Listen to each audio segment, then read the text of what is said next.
Hi everyone, today I'm going to explain what is the aplastic anemia. So aplastic anemia is the anemia. There is a decreased formation of the new blood cells from the bone marrow, and there is a decrease of all the three RBC, WBC and platelet in the peripheral circulations. So by the definition, it's a disorder of the hematopoiesis in which there is a pancytopenia in the peripheral blood, the first thing, and the decreased cellularity of bone marrow is the second thing.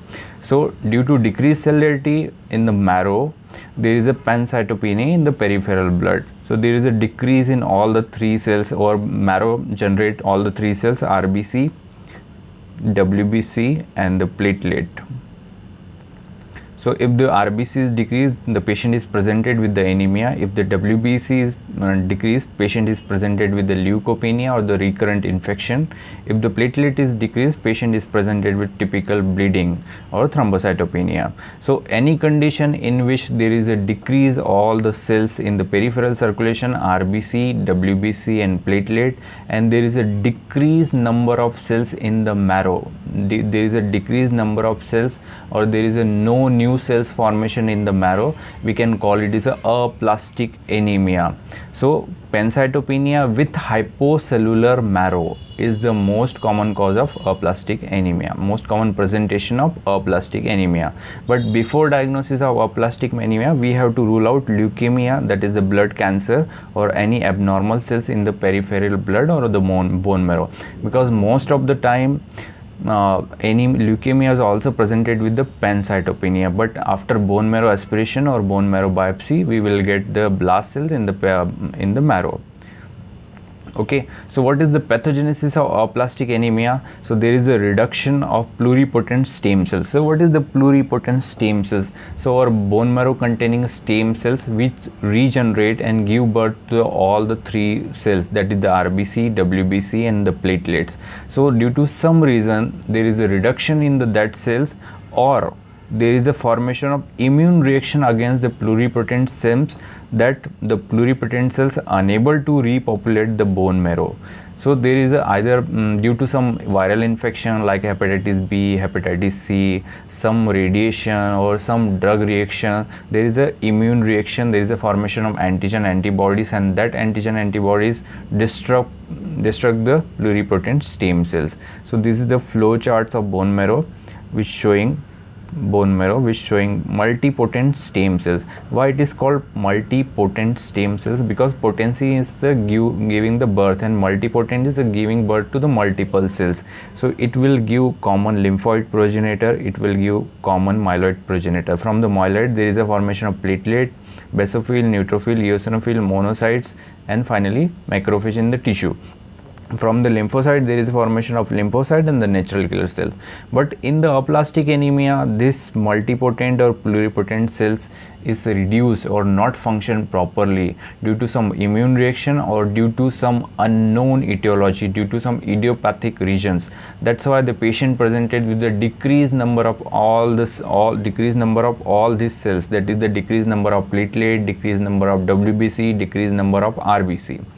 Okay, so that is the typical presentation of aplastic anemia. Now come to the causes. The most important, then the first cause is a constitutional, that is the congenital causes. The patient presented aplastic anemia since birth. The most important is the Fanconi anemia. Other causes is dyskeratotic congenita, Schwann-Diamond syndrome, Diamond-Blackfan, and congenital amegakaryocytic thrombocytopenia. This is a very rare disorder and having very typical presentation. Now come to the acquired cause, which is more important. First one is the idiopathic. The word idiopathic is most common in medical books. The meaning of idiopathic is unknown. We cannot find out any cause to particular disease. So 30 to 35% patient of aplastic anemia, there is a no cause. So we can call it as a idiopathic aplastic anemia. Second one, come to the drug and chemicals. Due to chemicals including some pesticides which are using in farming. So pesticide reaction to the pesticide will suppress the bone marrow, and there is a transient aplastic anemia, that is the aplastic anemia due to very short duration. Second one is a drug. So there are the two types of reaction. First one is a dose dependent, and second one is a idiosyncratic reaction. Dose dependent especially occur in the chemotherapeutic agent, like patient who was already diagnosed with some other tumor undergone for chemotherapy. So most of the patient who undergone for chemotherapy presented with pancytopenia or marrow suppression due to that particular time.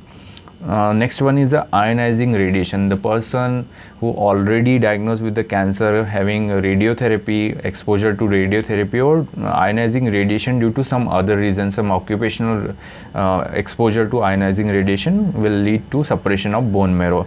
Now the most common cause of aplastic anemia is the infection, especially hepatitis B, hepatitis C infection, cytomegalovirus infection, Epstein-Barr virus infection. Next one is the paroxysmal nocturnal hemoglobinuria. Why it is called nocturnal hemoglobinuria? Because in the night there is a destruction of the RBC, and then patient wake up in the morning and there is a passage of blood or brown color urine, first urine, because in the night there is a relatively metabolic acidosis condition. In the metabolic acidosis condition, there is a deficiency of CD55 and CD59 in the patient body that will lead to destruction of the RBC, and finally there is a brown color or red color urine early in the morning. So next is the graft versus host disease. Graft versus host disease most common is after bone marrow transplantation. Now sometimes aplastic anemia is very common in pregnancy because the pregnancy is a stage of immune deficiency. Now come to the drug. As I already told you, there is a two types of reaction. First one is a dose dependent and second one is a idiosyncratic action. Dose dependent, mostly cancerous drug, cytotoxic drug, and second one is the idiosyncratic reactions, because the patient is genetically susceptible to particular drug. Patient is unable to metabolize that drug, and the most common drug reaction seen is sulfur antibiotics, sulfur containing antibiotics, that is the sulfonamides. Chloramphenicol, earliest chloramphenicol was used for enteric fever treatment, but nowadays it is not used.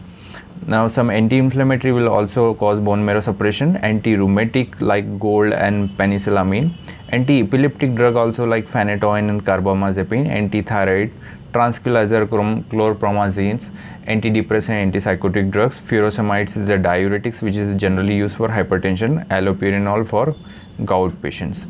Okay, so this is the very the list is too long, but this is the very common drugs which can cause aplastic anemia in the patients. Now come to the clinical presentation. Clinical presentation depend upon the which cells are decreased in the marrow. If the RBC is more decreased as compared to WBC and platelet, the presentation of patient is typically anemic patients, like a fatigue, dizziness, shortness of breath. Patient is shortness of breath, pallor, coldness in the hand and feet because reduction in the blood supply. And then some patient present with the chest pain. So most of the patient in which there is a decreased RBC presented with the anemia or symptoms of anemia like weakness, fatigue and shortness of breath.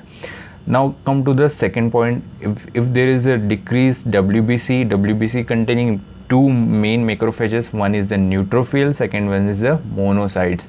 So the main function of neutrophil and monocytes is to kill the bacteria. If the monocytes and neutrophil decrease in the blood in the peripheral circulation, so patient present with the typical recurrent infection, sometimes presented with life-threatening infection like pneumonia, so fever, infection and the flu-like illness. If the patient is having decreased platelet count, there is a frequent prolonged bleeding, red spots or early bruising. So presentation of aplastic anemia is typically depend on this which cell line is more depressed as compared to other cell line. So patient who is already diagnosed aplastic anemia is divided on the basis of severity. So there are the three grades of severity: severe, very severe and non-severe aplastic anemia. So it's depend on the peripheral smear examination and bone marrow examination. Peripheral smear examination containing three criteria. First one is a absolute neutrophil count less than 500 per cubic mm. Second one is a platelet count less than 20,000 per cubic mm, and third one is the reticulocyte less than 1%. Normal reticulocyte count is 0.5 to 2.5%. So what is the reticulocytes? Is the earliest precursor cells of mature RBC, which is generally present in the marrow, which is not present in the peripheral circulation, but in some condition like hemolytic anemia, in which there is excessive bleeding or very severe anemia, so reticulocyte present in the peripheral circulation, and sometime also after treatment of anemia. Now come to the bone marrow. Marrow cellularity is less than 25%. Remember, our marrow to fat ratio is marrow cells is 75% and fat ratio is 25 to 30%. In the case of aplastic anemia, the ratio is totally reversed. The cellularity is 25%, remaining 75%. Cellularity is 25% and the fat is 75%. So ratio is totally reverse. So in the case of, now next is the very severe aplastic anemia, is the same peripheral and bone marrow finding, except the absolute neutrophil count is less than 200 per cubic mm. Now come to the non-severe. The bone marrow severity is less than 25%, but is not matched with the severe or very severe PS or bone marrow finding. Okay, so why it is important to grade the patient on the basis of severity? Because the very severe aplastic anemia patient having very frequent infection, because the neutrophil count is less than 200 per cubic mm, and there is a highly possibility of life-threatening conditions. So now come to the investigation. Investigation mainly depend on the causes of aplastic anemia. First, most important is CBC. CBC we will get pancytopenia. Pancytopenia means decreased number of RBC, WBC and the platelet in the peripheral circulation. Now because the pancytopenia, there is a many causes of pancytopenia, so we have to rule out the other causes of pancytopenia. For that we must perform the bone marrow aspiration and bone marrow biopsy. There is no new information we will get from the aspiration, because most of the time we will get dry tap or hypocellular bone marrow. But in the case of biopsy, bone marrow aspiration, we will get fat cells more than 70%. So bone marrow aspiration is more confirmatory, bone marrow biopsy is more confirmatory as compared to bone marrow aspiration. Now the history is a very important. History of iatrogenic exposure to cytotoxic chemotherapeutic agent, history of radiation, chest X-ray to rule out the infection, liver function test to rule out hepatitis B, hepatitis C. Now viral infection, because the CMV, Epstein-Barr virus, hepatitis B, hepatitis V are the most common causes. Parvovirus sometimes causes aplastic anemia. Now vitamin B12. Now test for the next step is test for paroxysmal nocturnal hemoglobinuria. So CD55 and CD59 by flow cytometer is very confirmatory for paroxysmal nocturnal hemoglobinuria clinical history. So basically investigation depend upon the causes of aplastic anemia. Now I will show you the bone marrow relation with the age. First picture is children, in which there is a 75% cellularity and remaining 25% is fat cells. In the adult, there is a 50-50 ratio of cellularity and fat cells, while in the older elderly patient there is a 70% fat and remaining 25% is cellularity. Now these two pictures, first picture is aplastic anemia. This is the bony fragments, and remaining whitish area is the fat cells. So there is no cells in the bone marrow. All the cellularity is completely replaces by fat cells. This is the normal picture of normal patient. This is the bone marrow, this is the bony fragments, and remaining is the cellularity and tiny white dots of fat cells. Now come to the second picture. This is the second picture. This picture is the aplastic anemia patient, and this one is a normal person bone marrow. So this is the red is the cellularity in the bone marrow. This is white is the fat cells. In the aplastic anemia, there is a bone containing and the whole fat cells, which is completely replace the cellularity in the bone marrow. So what is the aplastic anemia? There is a complete replacement of the fat, and there is a no cellular area in the bone marrow. So there is a decreased production of new cells formation. So the most of the time patient presented with the pancytopenia. Now come to the differential diagnosis. What is the other causes of pancytopenia? It means there is a decreased WBC, HB and platelet on peripheral circulation on the PS, and as well as there is a decreased bone marrow cellularity, that is the hypocellular marrow. So these two conditions combined, we can call it as a pancytopenia with the hypocellular marrow. The most common cause is the acquired aplastic anemia, as I already told you. Second one is the bone marrow failure syndrome. Third one is the MDS and leukemia, acute leukemia. The MDS having hypocellular variant as well as hypocellular variant of acute leukemia. Now next one is a paroxysmal nocturnal hemoglobinuria, PNH. Hairy cell leukemia is the types of leukemia, lymphoma, fibrosis, mycobacterium tuberculosis infection, and the final one is the gelatinous transformation of bone marrow.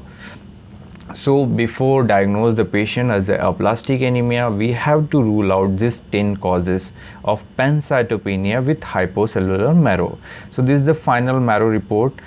Erythropoiesis means the RBC series is decreased, suppressed or depressed. Granulopoiesis means WBC series is depressed. Megakaryocytes means the platelet series is markedly reduced. Abnormal, there is no abnormal cells, no blast cells is in nil, and the final opinion is the marrow hypoplasia or marrow aplasia. Okay, now come to the final point, that is the treatment. So as we know, there is a decreased WBC, RBC and the platelet. The first initial supportive treatment is the blood transfusion. Transfusion is the first and initial treatment. Second one is the to rule out the cause, whether it is due to some viral infection, whether it is due to mycobacterium tuberculosis infection, whether it is due to some drug. So we have to treat the patient according to that reason. So mostly give antiviral treatment if the cause is viral, or antibiotics if the cause is bacterial. Okay, now next one is the bone marrow stimulation. Some drugs are there which stimulate bone marrow for new new cells formation.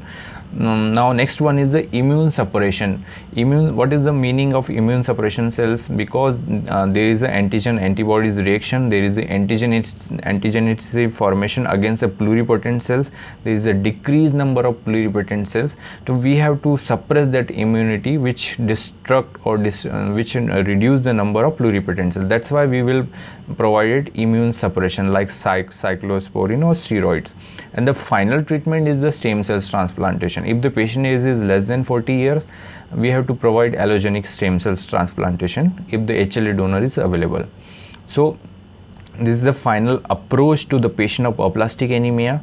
So patient presented with the pancytopenia, that is a decreased all the 3 cells with the hypocellular marrow. There is a decreased cellularity in bone marrow as well as peripheral circulation. So exclude the other causes, as I already told, the 10 causes of pancytopenia with hypocellular marrow. Now come to the treatment. First one is the supportive, that is the transfusion, antibiotic, antifungal. Depending on the causes, we have provided that particular drug. Now come to the definitive treatment. Definitive treatment depend on the age of the patient. If the patient age is less than 40 years, HLA donor is available. Very severe types of aplastic anemia, we have to provide allogenic stem cells transplantation. If the age is more than 40 year, patient is non-severe type category anemia who is transfusion dependent, patient requires frequent transfusion, we have to provide immune suppression like anti-thymocyte globulin and ciclosporin. Anti-thymocyte globulin depress the cytotoxic T cells, which are the which cells having the main role in antigen antibodies reaction and formation of antigenicity against the pluripotent stem cells. So that is the main approach. First we have to diagnose the aplastic anemia, pancytopenia with hypocellular marrow, rule out the most common causes of pancytopenia with hypocellular marrow, give the supportive treatment to the patient like according to causes. First provide transfusion to the patient.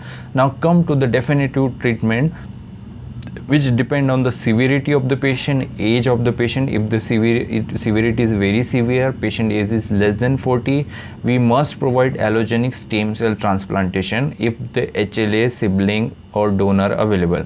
If the patient age is more than 40 years, anemia is non-severe type, we must provide immune suppression therapy. Thank you.